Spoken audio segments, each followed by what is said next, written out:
Bonsoir à tous, bienvenue dans le Club de la Presse. Cette semaine, les lignes ont fortement bougé dans la sphère médiatique, tant en Côte d'Ivoire qu'au-delà de nos frontières. Sur les bords de la lagune Hatchan, on a eu droit à la divulgation des résultats des examens de fin d'année des lycées et collèges. Au Sénégal, le torchon semble brûler entre Ousmane Sonko et Diomaye Faye. Pour commenter ces deux actualités, je reçois sur ce plateau tout d'abord Bledson Mathieu, journaliste secrétaire général de rédaction à Fraternité Matin. Bonsoir et bienvenue. Bonsoir Ahmed. Merci de nous honorer de votre présence. Sinclair Oula ensuite, journaliste éditorialiste à Le Panafricain. Sinclair Oula, bonsoir. Bonsoir Ahmed Meïté. Bienvenue. Merci. On a ensuite Lancineba Kayoko qui lui est journaliste et chef de service économie à la rédaction de RTI 1. Lancineba Kayoko, bonsoir. Bonsoir Ahmed. Bienvenue sur ce plateau. Bonsoir. Et on termine avec Michel Betta qui lui est journaliste directeur général du quotidien Le Bélier. Bonsoir et bienvenue. Bonsoir Ahmed. Alors messieurs, soyez la bienvenue. Vous brûlez certes d'impatience que nous entamons ce débat, mais nous allons l'entamer tout de suite après cette courte pause.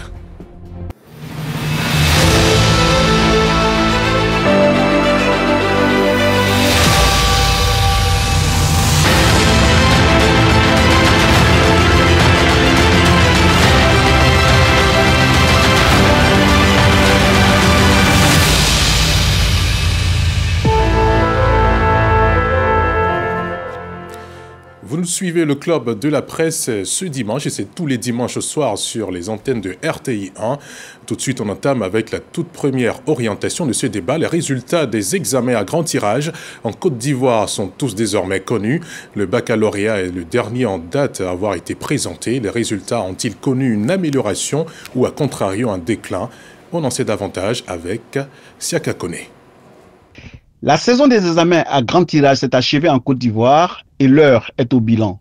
BEPC, Bac, CEP, des millions d'élèves ont affronté des épreuves déterminantes pour la suite de leur parcours.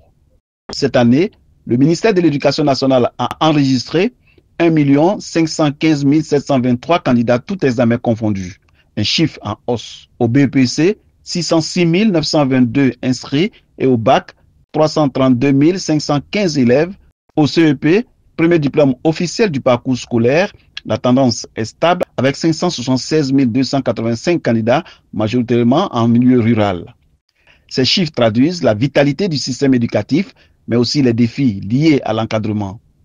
Au plan organisationnel, les autorités ont mis en avant un système renforcé, caméras de surveillance, contrôle d'identité rigoureux, convoyage sécurisé des sujets et présence accrue des forces de l'ordre. Objectif, lutter contre la fraude, un mal récurrent. Résultat, des incidents signalés, mais en baisse par rapport à l'année dernière. Les résultats montrent un taux de réussite en légère hausse par rapport à l'année 2024. CEP, 86,58% contre 83,46% en 2024. BEPC, 51,41% contre 40,18% en 2024.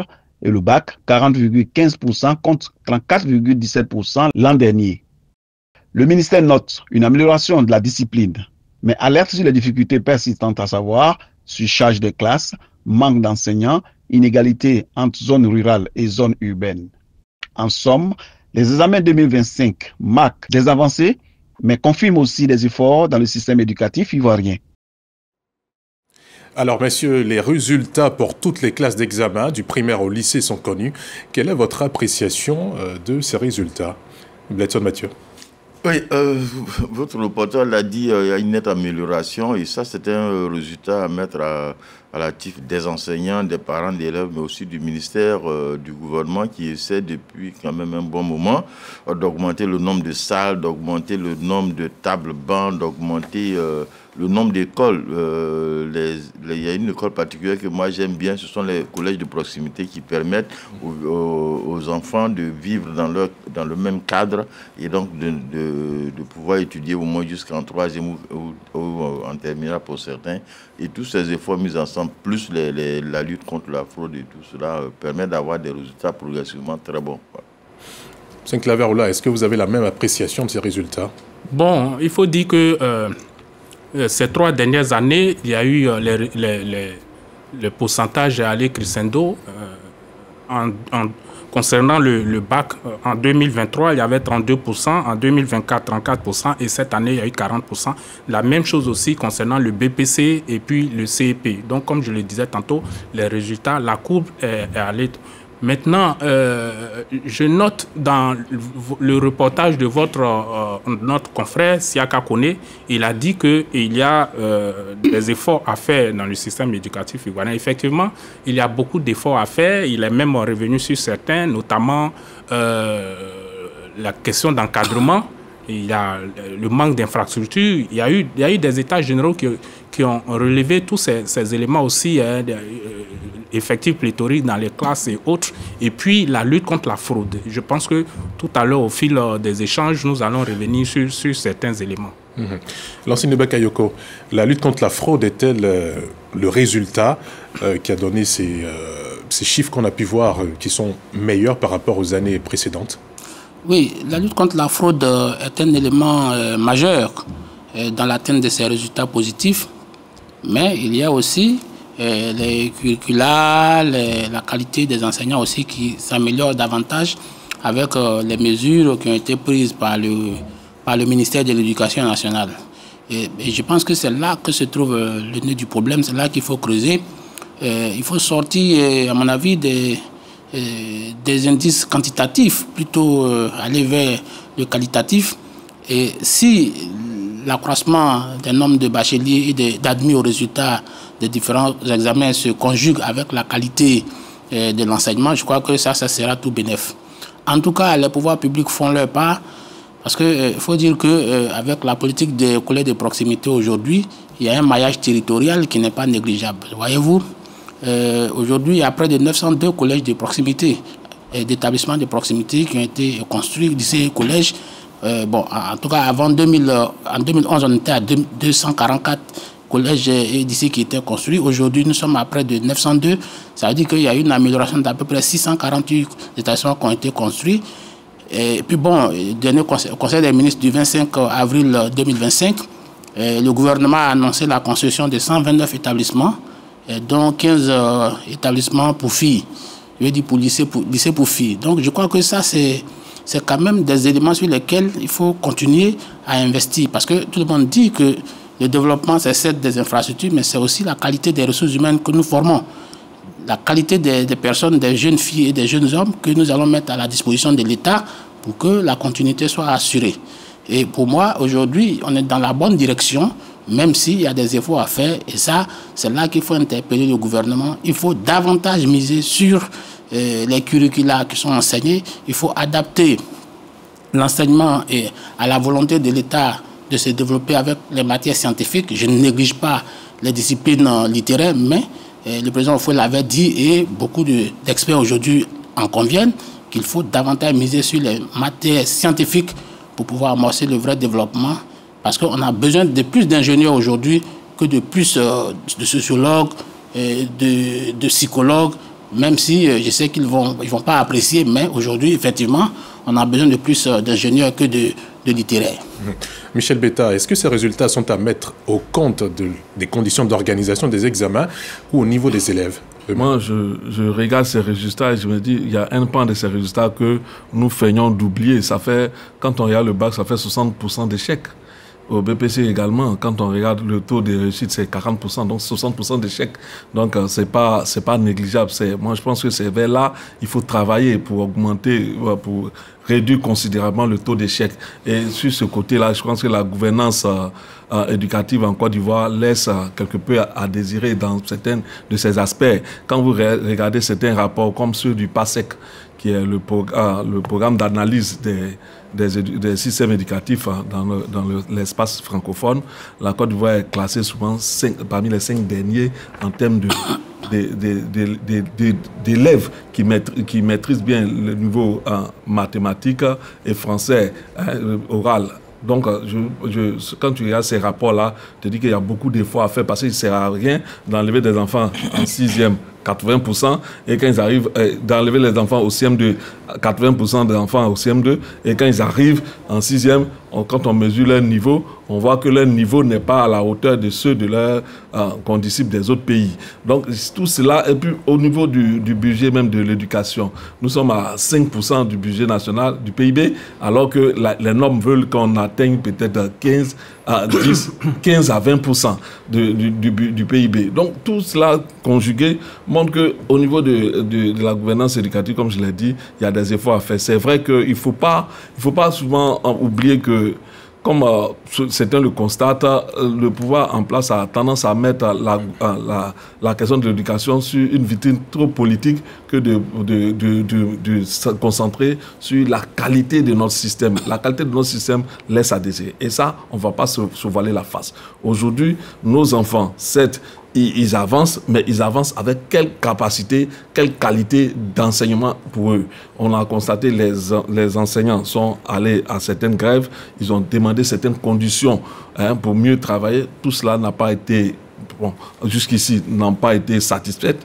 Donc, je veux dire qu'au niveau de l'éducation, on veut l'excellence, c'est vrai. Et l'excellence, c'est une exigence pour un pays comme la Côte d'Ivoire aujourd'hui qui aspire à, comme certains l'ont dit, émerger. Mais si on veut émerger, c'est par l'éducation, parce que l'éducation, c'est la clé du développement, de l'avenir de notre pays.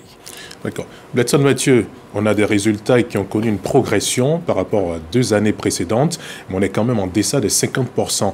Est-ce qu'il y a un problème qui l'explique, ou c'est quand même une croissance à laquelle il faut donner de bonnes notes? Non, il faut effectivement penser à nos enfants qui n'ont pas eu les examens, mais ce sont des enfants qui vont reprendre. Je me suis renseigné quand même pour savoir exactement quelle est la marge, quel est le taux d'enfants qui peut-être vont être exclus. Il y en a très peu. Ce sont des enfants qui vont reprendre. Et quand il parle de qualité de notre système d'éducation nationale, il faut quand même, on n'a qu'à reconnaître. C'est vrai que nous, les anciens, on a tendance à avoir l'impression que le niveau a baissé, parce que quand on essaie de voir un peu ce que nous faisions à l'école par rapport aux résultats que donnent les enfants d'aujourd'hui, on a l'impression que le niveau a baissé, mais ce n'est pas tellement vrai. Ce n'est pas tellement vrai. Et vis-à-vis des autres pays, je ne parlais même pas de la sous-région, la Côte d'Ivoire en pointe. On ne peut pas dire que nous avons un système éducatif si défaillant qu'on doit être parmi les 5 derniers. Ce n'est pas du tout vrai. Non, je tiens mon rapport du PASEC de 2019. La plupart des concours auxquels le système ivoirien participe, on brille là-bas, ne serait-ce que les championnats de mathématiques, ne serait-ce que le CAMES qui valide en fait le niveau de l'enseignement dans un pays. Quand on y va, vraiment, nos enseignants font des chiffres extraordinaires. Non, je crois qu'il y a des choses à faire, ça c'est clair. Revoir un peu peut-être ce qu'on peut faire pour les enseignants qui, entre-temps, ont vu leur salaire revalorisé. Revoir aussi d'autres écoles à construire, parce que le boom des enfants est réel. Mais il faut quand même remarquer que le gouvernement, en tout cas au niveau de la ministre de l'Éducation nationale, on la voit bouger partout. Même pendant les examens, il y a un enfant qui était malade, on lui a permis de composer sur son lit. Et je crois que ne faut pas négliger l'effort de Madame la ministre de l'Éducation nationale qui vraiment se bat. Voilà. Saint-Claver Oula, est-ce que les résultats sont à la hauteur des efforts et des investissements consentis? Oui, il faut dire que moi, ce que je note, c'est qu'il y a vraiment des efforts à faire. C'est vrai qu'aujourd'hui, avec l'environnement, avec ce à quoi on assiste, on constate que le système éducatif, quelque part, il devient de moins en moins attractif. Au regard de ce qui s'est passé ces dernières années avec la récente grève des enseignants et autres, et puis la recherche d'un certain nombre de professeurs, parce qu'on est sans ignorer qu'il y a des établissements où il n'y a pas de professeurs qui sont demandés, par exemple, manque de professeurs de mathématiques, manque de professeurs de physique-chimie. On a vu ici à la rentrée, dans un collège moderne au niveau de l'aéroport, des parents d'élèves ont fait la grève parce que ces parents-là disaient que leurs enfants, certains n'ont pas fait certaines matières, ils sont arrivés en classe d'examen en 3e et ils se demandaient comment ces enfants-là allaient pouvoir passer leurs examens dans ces matières-là. Donc, il y a ce fait-là qui existe. Donc, il faudrait que l'État, le gouvernement, mette sur pied un certain nombre d'éléments qui puissent aujourd'hui inciter des jeunes à aller vers le système éducatif. Et puis, on sait aussi également qu'il y a un certain nombre de dispositifs qui est mis en place ces 5 dernières années qui font qu'il y a un certain nombre de défaillances. Par exemple, à l'époque, on était au système de double surveillance, c'est-à-dire 2 surveillants dans une salle lors des examens. Mais aujourd'hui, ce système-là a disparu. On a un seul surveillant dans une seule salle. Par exemple, pour ce surveillant qui doit surveiller pendant 4 heures et qui doit faire des besoins, vous voyez que ça pose problème. Et pour un élève qui sort, qui doit aller, par exemple, aux toilettes et qui doit y passer plusieurs heures ou plusieurs minutes, vous voyez, ça montre un peu la défaillance du système. Et puis après, cette méthode de double surveillance qui a disparu, il y a aussi la double correction qui a disparu, qui n'existe plus. C'est-à-dire, on donne un certain nombre de copies, c'est-à-dire 100 copies dans la journée, pour la journée à un correcteur, il faut qu'il corrige. Il faut qu'il corrige, finisse avec les 100 copies, mais il est seul à corriger. Est-ce que c'est des notes de complaisance qu'il donne? Est-ce que c'est des notes rigoureuses qu'il attribue? Bon. Et puis, il y avait aussi celui qui procède à l'harmonisation. Tout cela n'existe plus. Donc, quand vous me posez le problème de est-ce que c'est par rapport à un certain nombre de dispositifs qui est mis sur pied, moi, je suis un peu réservé parce que je dis la fraude n'a pas encore disparu de notre système. Cette fraude-là existe. La preuve, vous avez vu tout à l'heure dans votre élément de reportage ce qui s'est passé à Bobo. Il y a eu plus de 1000 portables qui ont été saisis et on est passé aujourd'hui à un système de centre d'examen via WhatsApp des élèves qui reçoivent des sujets d'un certain nombre de personnes à l'extérieur. Donc je pense que il faut encore davantage accentuer, ce dispositif-là de surveillance. Il faut faire en sorte qu'on revienne à la méthode de double surveillance.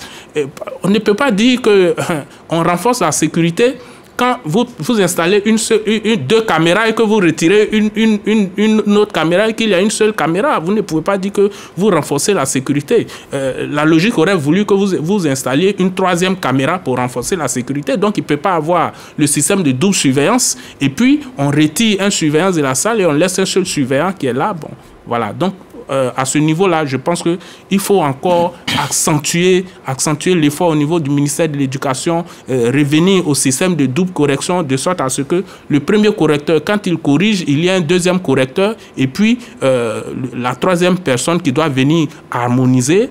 Si moi je corrige une copie, que je donne 10, que le 2e vient, il corrige, il donne 16, vous voyez que c'est vraiment... la différence, l'écart est très grand. L'écart est très grand et c'est en ce moment, celui qui vient pour harmoniser, il va regarder s'il y a une note de complaisance qui a été donnée ou il y a une note qui correspond au niveau de l'élève.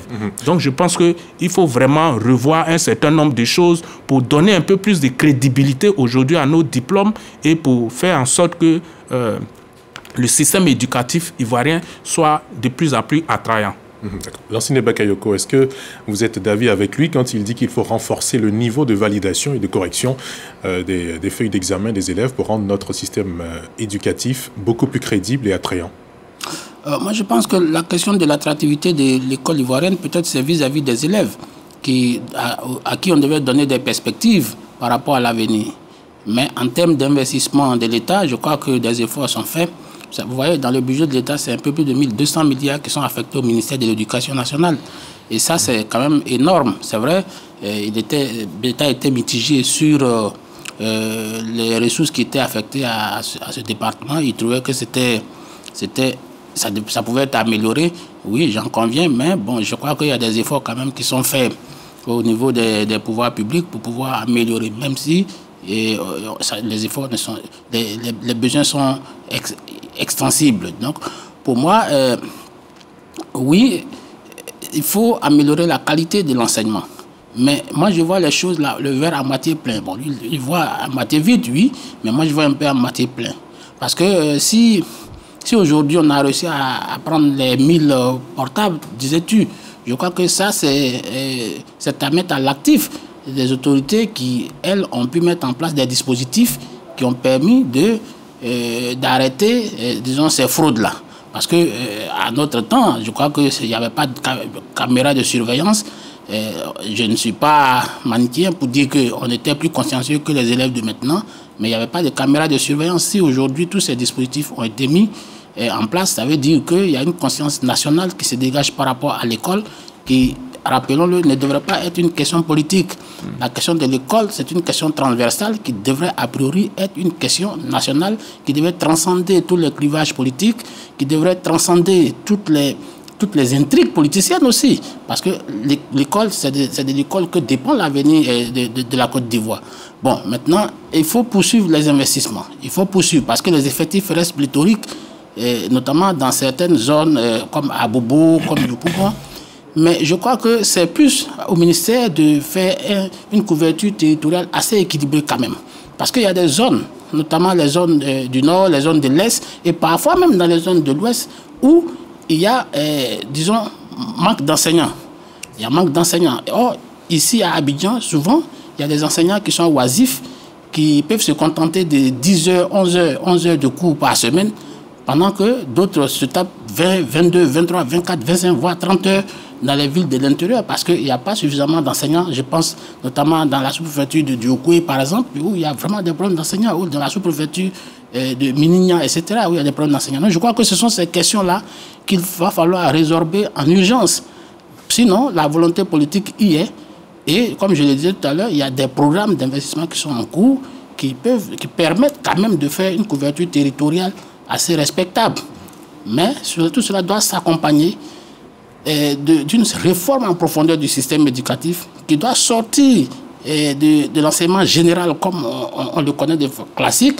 Il faut passer à un enseignement plus professionnalisé. C'est en cela que la construction des établissements techniques, des établissements professionnels, aujourd'hui c'est quelque chose à encourager, notamment de l'école de la deuxième chance. Tout ça, ce sont des perspectives qu'on donne aux enfants, parce que c'est ça qui leur permet aujourd'hui de se concentrer sur l'école. Parce que si l'école est peut-être dans cet état aujourd'hui qui n'est pas tout à fait plaisant, c'est simplement parce que nos enfants ne voient pas toujours les perspectives de cette école. Or, s'il y a des écoles de la deuxième chance, ils sont sûrs d'avoir un emploi, s'ils savent que l'employabilité peut couronner le cursus scolaire, je crois que ça pouvait encourager nos enfants à rendre l'école plus attractive, à les fidéliser à cette école. Michel Betta, quelle autre réforme il faut pour améliorer les conditions de notre système éducatif? Oui, je le disais tantôt, l'école, ça doit être un outil véritable de transformation sociale. Quand je le dis, il faut que les gouvernants, ceux qui nous dirigent, je parle contrairement à ce que mon co-débatteur Bakareko dit, l'école est un acteur de la classe, de la scène politique, quoi qu'on dise. Parce que c'est par l'école qu'on pourra juger de la place que un tel gouvernement accorde à l'éducation. Ce que nous constatons ici, la plupart de nos dirigeants, leurs enfants ne sont même pas dans nos écoles.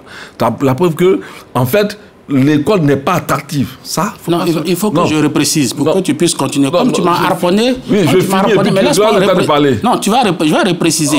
Je vais repréciser. Je ne dis pas que c'est bien que nos dirigeants ne mettent pas les enfants dans nos écoles. Je dis simplement que parfois les gens instrumentalisent l'école.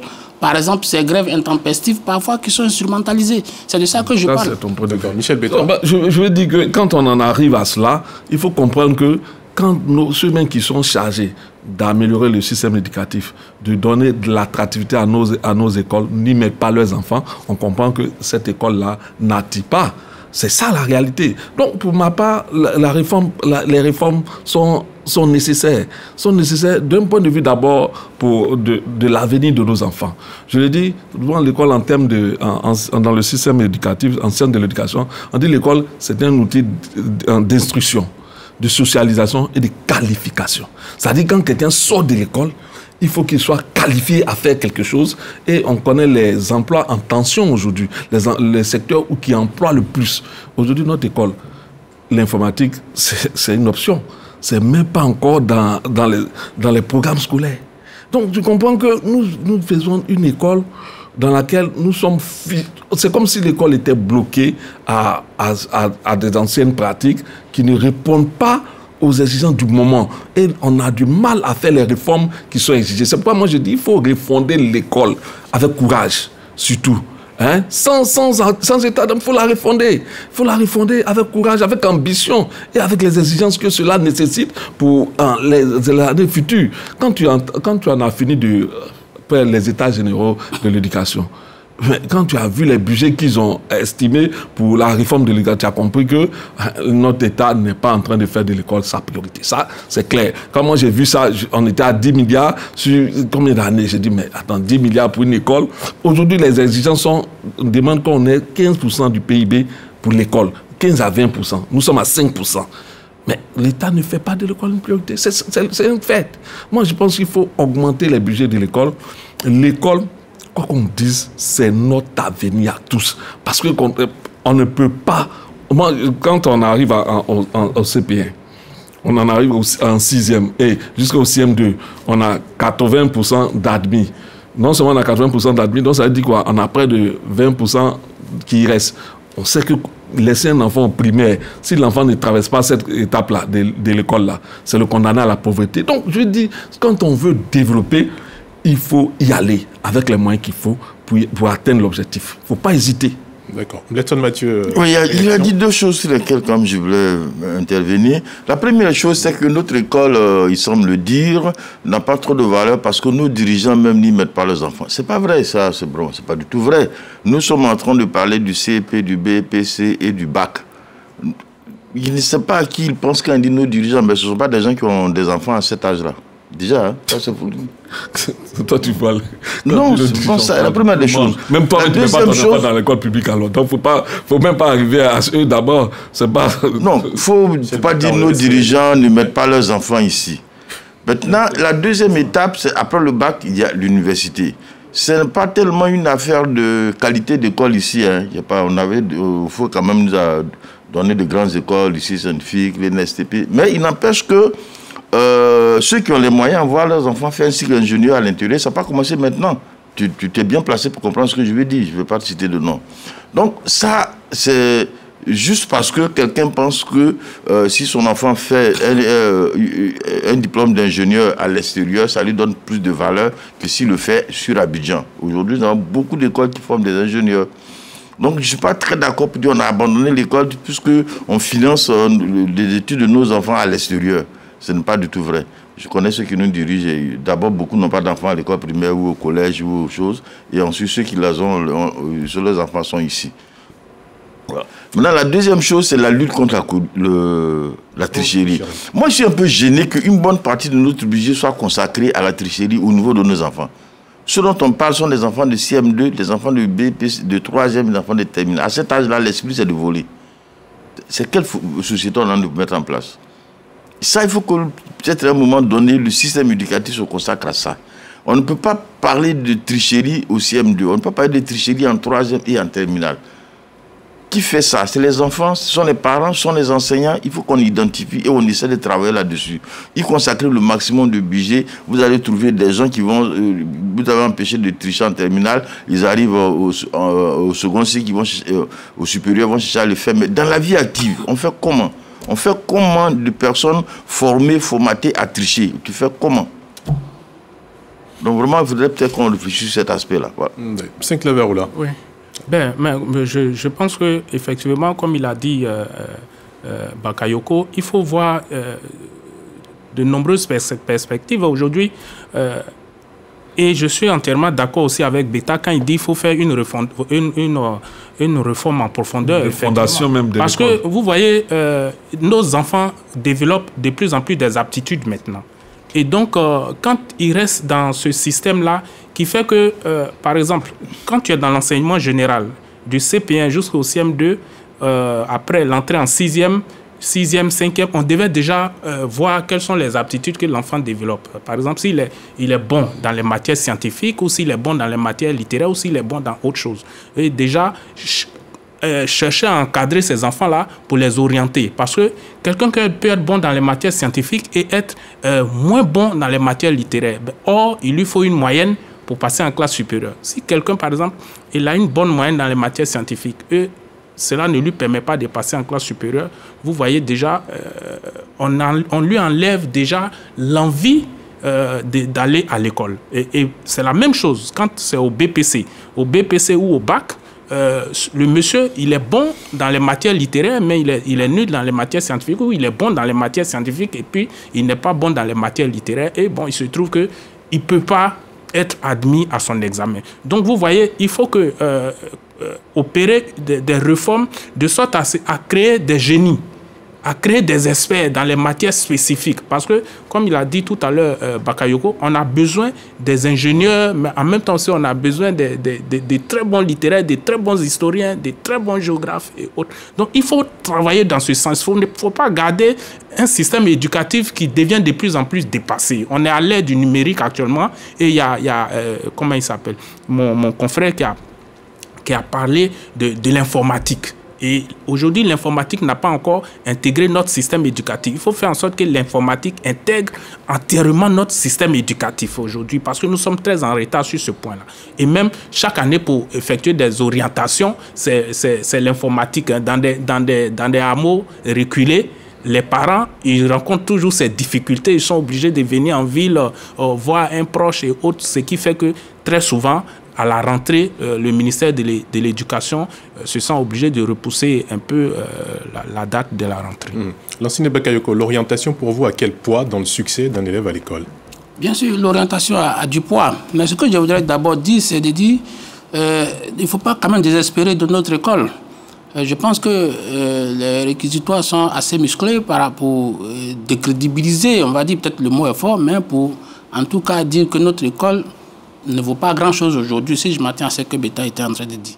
Parce que, voyez-vous, la plupart des institutions aujourd'hui, quand tu vas à la Géroute ou faire, ce sont des jeunes ingénieurs qui ont été formés et au plan local ici, depuis l'INHB, l'école l'INPHB, c'est le fruit ils sont le fruit de ces établissements. Et puis, ce n'est pas seulement les seuls établissements. Il y en a beaucoup d'autres établissements ici qui forment des ingénieurs de qualité. Il y a des gens qui ont fait tout leur cursus ici, qui sont aussi des enfants de qualité. Voyez-vous, aujourd'hui, mon fils, aujourd'hui, il me parle de téléphone. Quand j'ai des problèmes techniques, il vient les résoudre par lui-même. Ça dit que si j'ai des difficultés, nous sommes dépassés par la haute technologie, mais ces enfants, aujourd'hui, sont prédisposés à le faire. Il n'y a pas de problème technique aujourd'hui que nous pouvons avoir peut-être au niveau intérieur de la maison que ces enfants n'arrivent pas à résoudre. Ça veut dire que nos enfants, il ne faut pas désespérer d'eux. Ils ont de la qualité, peut-être qu'ils ont besoin de davantage. Oui, ce que nous disons, c'est que, par exemple, excuse-moi, tu vas continuer. Quand on prend, par exemple, le cas de ton fils, dont tu viens de parler, il développe déjà des aptitudes.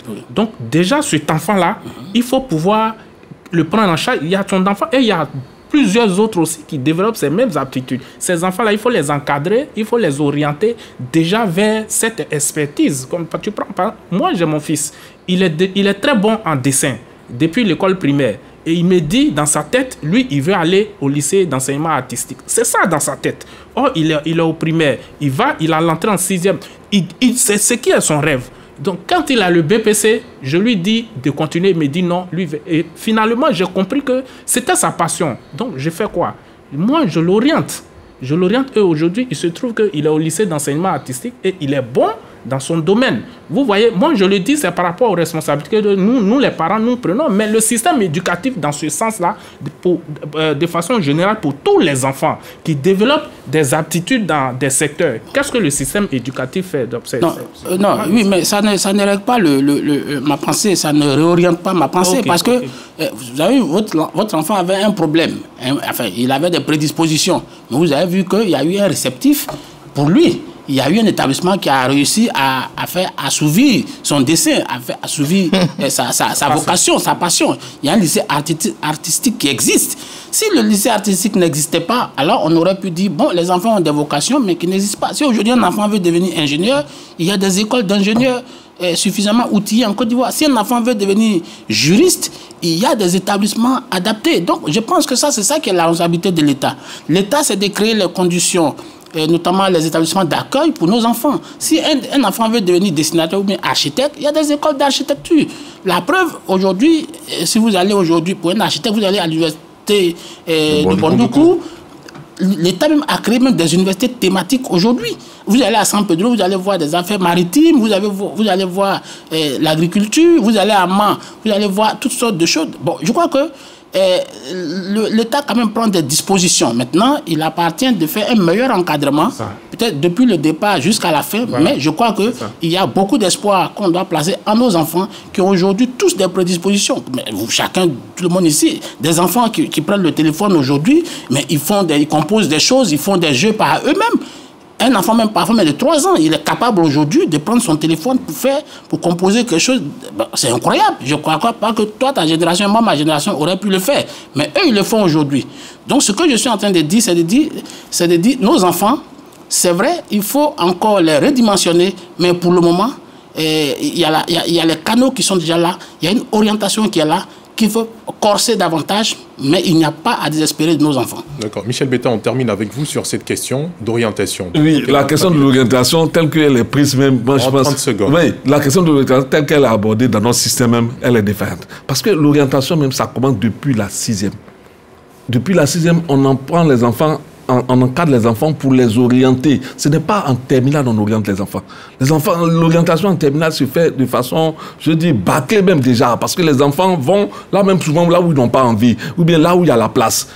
C'est un grand problème au niveau de l'éducation, l'encadrement des conseils d'orientation. Et ça, moi, c'est des questions que j'aborde dans un ouvrage que j'entends faire sortir bientôt. Mais on ne peut pas orienter un enfant à partir de la terminale. Ça ne répond même pas aux exigences de son niveau scolaire. Non, ce n'est pas le niveau scolaire, mais de ses aptitudes. Parce que depuis la 6e, même au primaire, les gens me font des efforts. Vous voyez, depuis toujours sur le net, on voit des enfants déjà au primaire, ils sont dans des conditions d'orientation, d'apprentissage, dans certaines industries, mais dans certains domaines. Parce qu'on a compris que quand on veut faire l'orientation, ce n'est pas à partir de la terminale, c'est au tout bas âge, on encadre l'enfant pour l'orienter. Donc notre système, en termes d'orientation, est défaillant. Mais toi-même, tu peux le faire aujourd'hui. Tu en as les moyens. Tu en as les moyens, tu peux le faire. Je ne parle pas de moi. Des moyens financiers, mais tu peux le faire. Je ne parle pas de moi. Je parle des aptitudes d'abord. Tu veux que ton enfant devienne géographe, tu peux l'orienter dans le cours de géographie. On poursuivra le débat dans une autre émission. Je veux un impératif de temps. Relever quelque chose. Le système a admis que c'est à partir de la 3e qu'on fait les orientations. D'accord. Parce que à l'école primaire, on n'est pas très sûr des aptitudes de l'enfant et donc on lui laisse encore. On y reviendra certainement dans une autre émission. On va poursuivre avec le deuxième sujet qui nous conduit au Sénégal. Ils ont fait trembler l'establishment sénégalais. L'un est président, l'autre premier ministre. Le tandem Diomaye-Sonko incarne un nouvel espoir. Mais entre ambition personnelle et vision commune, l'équilibre peut-il tenir? L'unité de façade cache-t-elle les prémices d'un affrontement futur? Analyse d'un duo sous pression avec Siaka Kone. Après la victoire à la présidentielle de mars 2024, Diomaye Faye désormais président et Sonko premier ministre formait jusque-là un duo politique symbolisant la rupture avec l'ancienne classe dirigeante. Aujourd'hui, Ousmane Sonko reproche à Diomaye Faye un manque d'autorité. Il estime que le président demeure passif face aux attaques dont il fait l'objet, alors qu'en sa qualité de chef d'État, Diomaye Faye est mieux protégé. Lors du dernier conseil national du PASTEF, Sonko a contre toute attente fait une sortie. Il affirme que ceux qui ne cessent de l'attaquer ne sont jamais inquiétés. Mais s'agissant du président, des instructions sont immédiatement données. Le Premier ministre Ousmane Sonko a même placé un ultimatum dans lequel il demande à Diomaye Faye de prendre ses responsabilités, sinon qu'il le laisse désormais prendre les choses en main.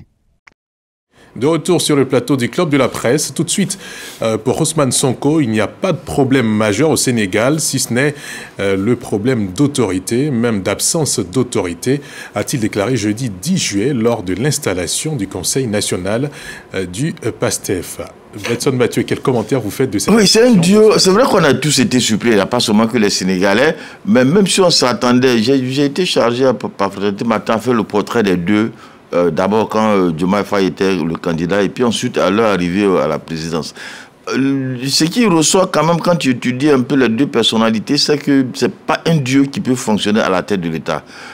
Beaucoup de choses les séparaient, mais comme ils étaient dans l'opposition, que c'était strictement politique et que ça marchait. Mais quand vous mettez deux personnes ensemble, ça marche jusqu'à ce qu'ils soient confrontés à deux réalités, l'argent et la galère.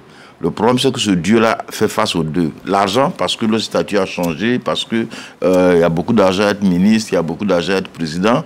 Et puis la galère, parce que le Sénégal souffre aujourd'hui. Le Sénégal a des difficultés énormes. Et quand il y a des problèmes, chacun son approche, chacun sa vision. Sonko est patron de Diomaye Faye, mais quand ils arrivent à la tête de l'État, c'est le numéro 2 qui devient numéro 1. C'est l'inverse. C'est l'inverse. Si vous avez remarqué, il a fait son intervention au moment où son patron se trouvait aux États-Unis. Ça fait partie des prestiges liés à un président de la République. C'est-à-dire que Sonko est obligé de se mettre en retrait, lui qui était en avant. À des moments, il est obligé de se mettre en retrait. Sur certaines décisions, il est obligé de laisser faire le président parce que c'est vraiment devant tout le monde et ça, il ne peut pas décider en off. Donc ça, ce sont l'ensemble de ces problèmes-là qui fait que ce duo parfait jusque-là risque, je dis bien risque parce que c'est pas parce qu'il y a un couac qui ne vont pas se ressaisir et essayer de mener à bon port le bateau qu'on leur a confié. Mais les difficultés du Sénégal aujourd'hui, le Sénégal est en difficulté par rapport surtout aux promesses faites par le PASTEF. Et si qui dit promesse, c'est Sonko qui répond. Entre-temps, Sonko est beaucoup plus proche de la galerie populiste que ne l'est Diomaye Faye qui est plus posé. Or, les difficultés face aux problèmes, difficultés avec le FMI, difficultés avec le quotidien des Sénégalais, pour ça, il faut prendre des mesures plus fortes. Saint-Claver, est-ce qu'on assiste à un conflit bientôt ouvert ou c'est juste un truc circonstanciel qui est en train d'arriver au Sénégal entre Diomaye Faye, le duo Faye et Sonko? Non, moi, je ne vais pas me précipiter à dire qu'on va assister très bientôt à un conflit ouvert. Moi, pour le moment, je suis un peu réservé. Mais en même temps, il faut dire qu'au Sénégal, c'est un pays où la démocratie, l'esprit démocratique des uns et les autres, ça boue. Donc, je pense que Sonko a quand même une revanche à prendre. Quand on regarde tout ce qu'il a subi lorsqu'il était dans l'opposition, quand on a vu le sacrifice qu'il a consenti pour que Faye soit candidat du PASTEF et que Faye gagne, quand on voit lui-même la mobilisation qu'il a faite aux législatives et puis après à l'Assemblée nationale pour que le Péchois revienne à son parti, je pense qu'il a une très grande responsabilité dans cette affaire. Mais en même temps, comme je le disais tantôt, quand on regarde tout ce qu'il a subi comme souffrance sous le pouvoir d'alors, il est à la recherche d'une certaine réhabilitation. Il est à la recherche d'une certaine reconnaissance au sommet de l'État. Certes, il est Premier ministre, mais en même temps, il est le président du PASTEF. Donc, comme il a dit tout à l'heure, quand les deux se retrouvent au niveau du parti politique, il est le patron du président de la République. Donc, aujourd'hui, il fait face à la justice qui le maintient dans une situation un peu fragile. Et il fait l'objet des critiques. Et pendant ce temps, quand on suit un peu les analyses des confrères au Sénégal, il y a certains qui disent qu'aujourd'hui, il y a des faucons au palais, des conseillers, des stratèges qui manœuvrent pour que Diomaye Faye s'affranchisse comment dirais-je, de son mentor. De son mentor. Mais je pense que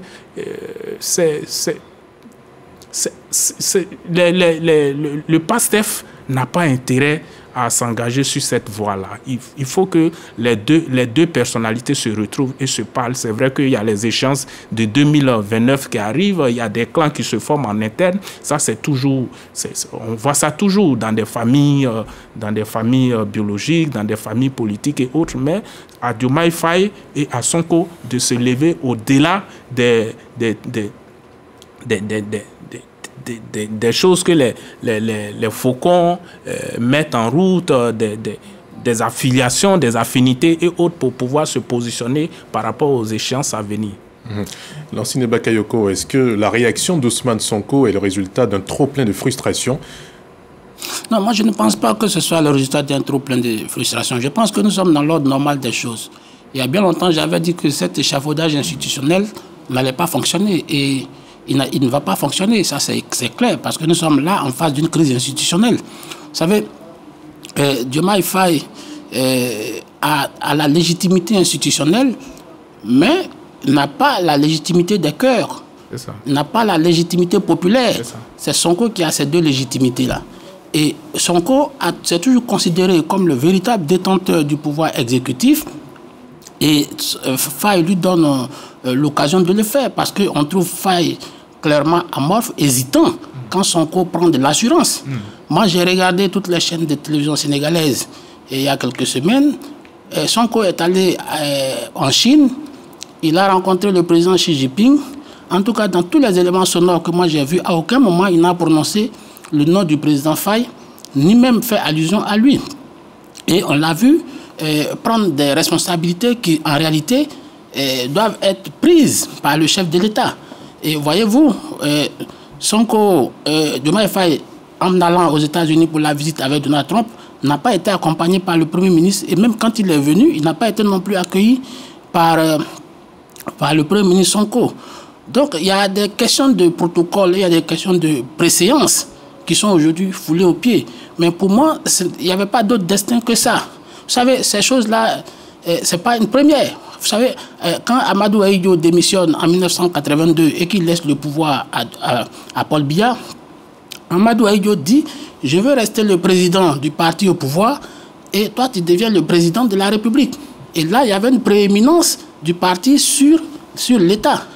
Mais quand il y avait des cérémonies, qui allait venir en premier, qui allait venir en second, ça a été un problème et ça n'a pas raté. Le 6 avril 1984, il y a eu une tentative de coup d'État. Le président Biya a accusé les proches d'Ahidjo d'avoir tenté le coup et Amadou Ahidjo est allé en exil au Sénégal.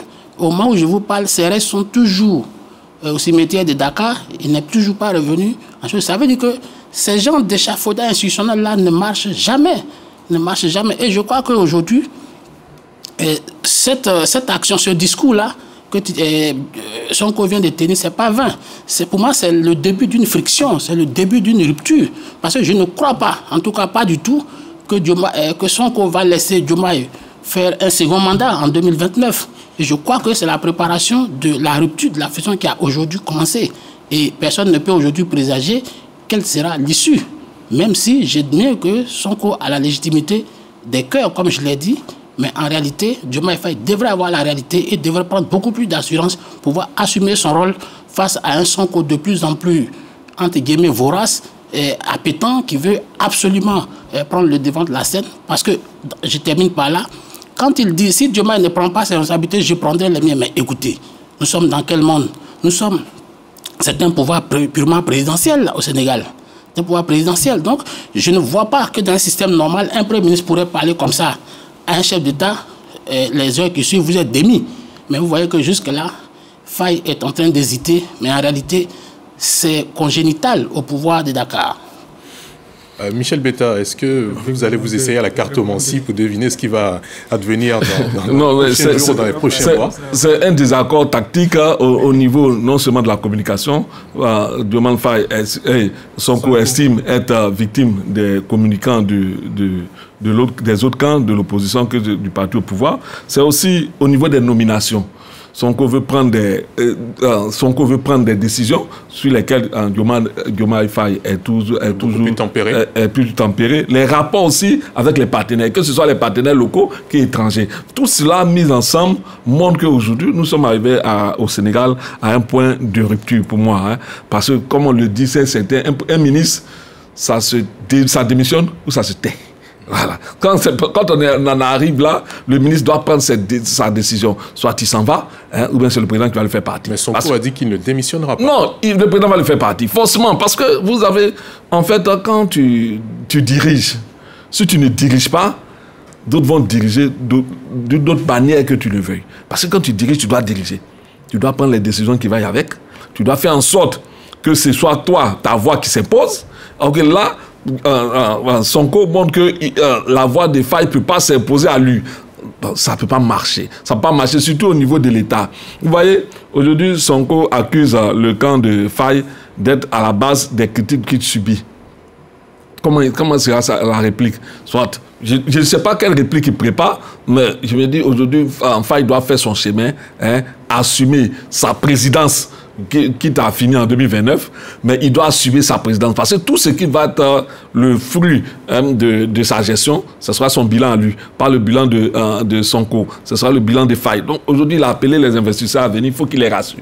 Il est parti aux États-Unis, il a dit à Trump d'envoyer des personnes investies au Sénégal. Mais quand tu dis venez, il faut que tu rassures ces gens-là. Et pour les rassurer, il faut montrer que tu diriges le bateau. Et tu le diriges pleinement, non pas tu le diriges à moitié. Parce que un des leurs discours, c'était la rupture avec le franc CFA. Aujourd'hui, Faye s'est rendu compte des réalités. Parce que comme le dirait Bleston tout à l'heure, le Sénégal connaît des difficultés. Où tu prends l'argent? Parce que s'il n'y a pas d'argent, demain même toi tu sautes.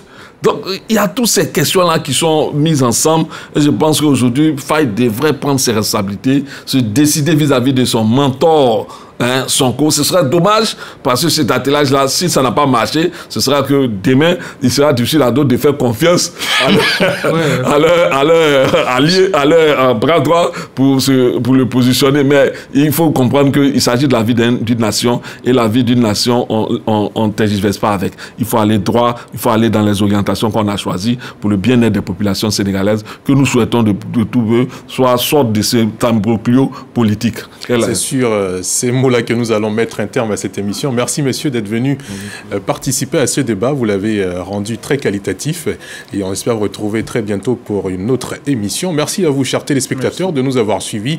On se retrouve, si Dieu le veut, dimanche prochain pour un autre débat tout aussi croustillant que celui d'aujourd'hui.